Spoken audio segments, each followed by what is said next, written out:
Sebanyak 1.822 ibu hamil atau bumil di Kabupaten Badung direncanakan mendapat vaksinasi COVID-19 dengan menggunakan vaksin Moderna.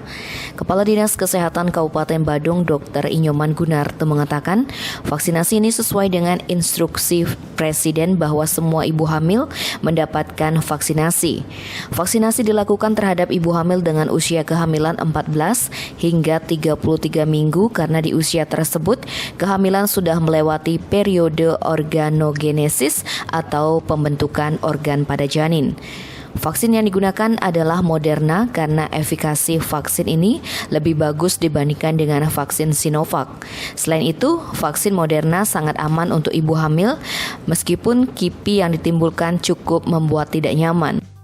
Adapun interval waktu dari penyuntikan dosis pertama ke dosis kedua adalah 28 hari.